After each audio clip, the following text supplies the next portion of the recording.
Are there any other Representative Tester? I have a very good friend who committed suicide, and I'm certainly disturbed by that. However, it wasn't the presence of a firearm or anything like that. It was an action by a very disturbed person. I know that people like to touchy-feely and feel good about having done something, but this will not stop or slow down suicides. The amount of weapons and firearms that are available are going to be available afterwards. So I'll be voting no on this bill. Thank you. Representative Abbott. And although I'm not blind to the issue of suicide, there is a reverse to this, is that there are people who may feel that their safety is in jeopardy, and they may fear for their safety, and if they, as one means of trying to protect themselves, may purchase a firearm. And by having a waiting period, they are going to be unable to protect themselves during that waiting period. So there is a balancing act there that I hope we all consider when we vote on this. Representative Welch, and Representative Burke, and Representative Muse. Currently, we have what they call the gun shop project, which is a proposal that's been put out by the Firearm Safety Coalition in conjunction with Dartmouth-Hitchcock Injury Prevention Center. And it's supposed to train the people in the gun shops who are selling the firearms to detect stress, there's certain telltale signs that they may be able to detect, and then they don't sell the firearm to that person. And this seems to me a better way of doing it. Suicides, I've known several people that have committed suicide. One of them was a shotgun. It was an awful mess when I was a kid. And I think to make everybody wait, as has already been said, there are some people who, let's say a domestic abuse victim, they choose to defend themselves. And they can't do it if they have to buy a gun and wait 5 days, or whatever the waiting period may be. It's an unusual remedy, let's put it that way.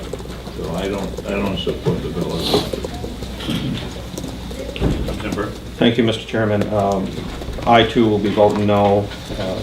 The research I have done with the states that have passed this does not see any decrease in suicide. They may see a decrease in how they do it in certain areas, but suicides are going to be suicides. It's sad that we are not addressing the real issue of in trying to help people with the mental illness that they have when they reach to that point. Instead, what we're doing is we're just trying to make it inconvenient for law-abiding citizens to purchase firearms, and then also, like Representative Welch said, if somebody's in a domestic violence situation or any violent situation, and at that point they said, you know what, I really want to buy a gun, they have to wait this 9 days is what it really is. It says 7, but the time you add in the weekends and everything else, it's going to end up being 9. And so I cannot support this.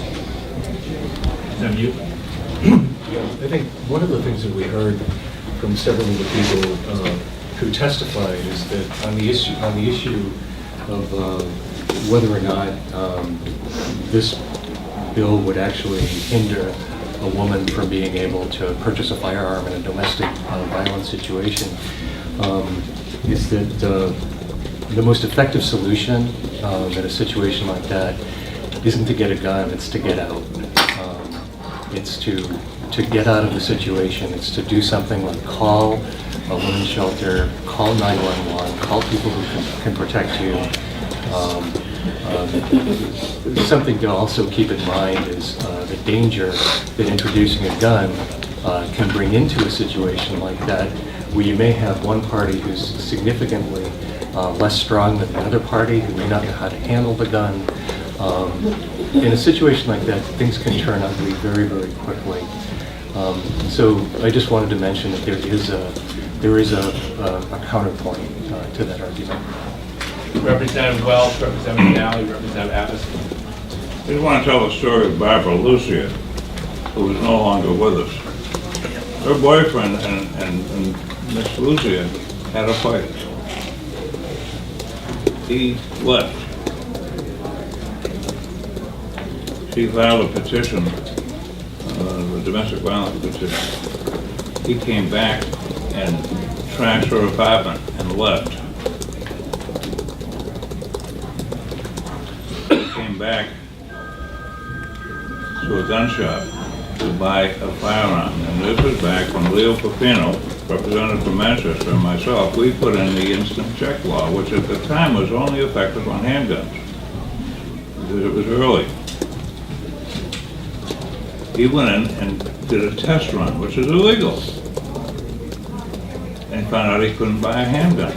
He went down the street and tried it down there, couldn't get a handgun. He came back to the first shop and bought a shotgun, and went out and killed his former girlfriend. I was outraged over that, because my impression of it was, if you try to buy a handgun when you're a prohibited person, it should be reported. I called the state police and I gave them a piece of my mind. And they said, well, we reported it to the Manchester police. I called them and I gave them a piece of my mind. You know what they told me? The law doesn't say we have to notify anyone. That's what the police did. Nothing.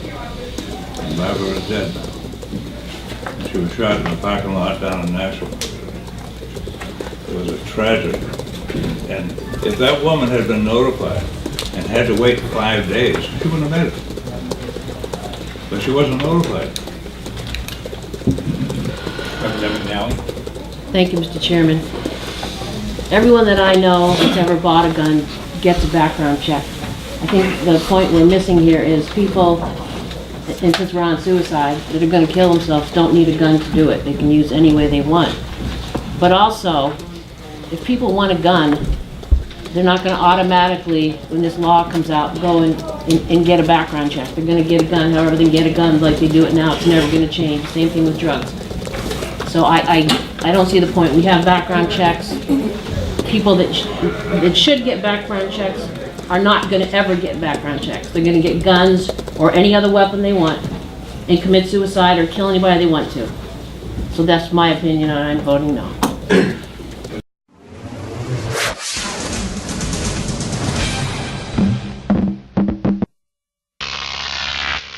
Croc TV.